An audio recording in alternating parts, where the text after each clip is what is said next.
All right, everyone, let's dive into the forecast here. And we'll start with the newest 7 o'clock update down a little early here this morning. They've gone ahead and put a tropical storm designation on it. Now, this isn't going to change the forecast much at all. We were already expecting it to be a tropical storm by the end of the day. It just went ahead and pulled the trigger on it. Winds now at about 40 miles an hour, gusting up to about 45. Landfall still expected out in southeast Louisiana as a Category 2 storm. This is going to be in the early morning hours of Friday.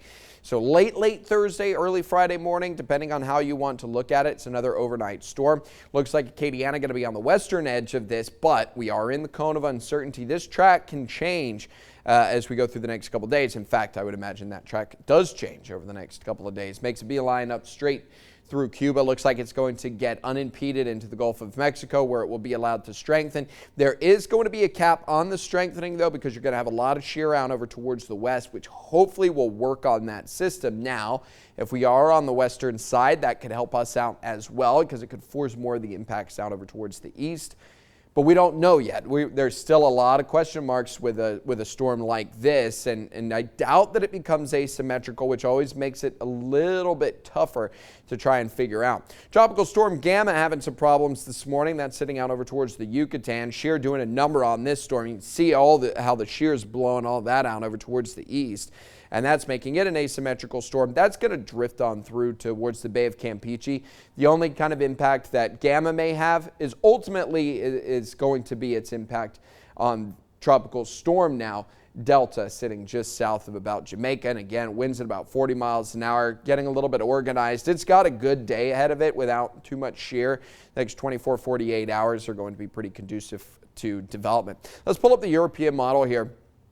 Looks in tandem very similar to what the GFS does. Notice these two storms are going to get pretty close to each other, so we're going to see how they interact. I guess one way of thinking is may jog that a little bit further towards the west, obviously having an impact on the track then. So again, we still have to watch this system even if we're going to be on the western edge of it, and even if the cone is kind of trended east just a little bit, but not certain that will stay the case. Category 2 storm then. This is Thursday morning, sitting just offshore. We'll have winds, rain whipping around already. Storm surge is going to be an issue probably from Vermilion Bay through the southeastern portions. Probably, I would say Vermilion Bay, maybe on over towards Grand Isle is where you're going to see the worst of it. And then obviously coming up over through Plaquemines Parish as well.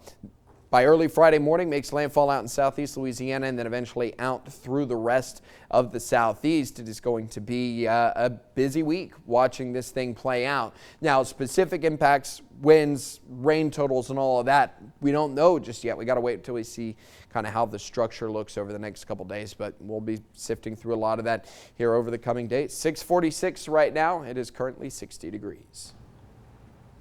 We now have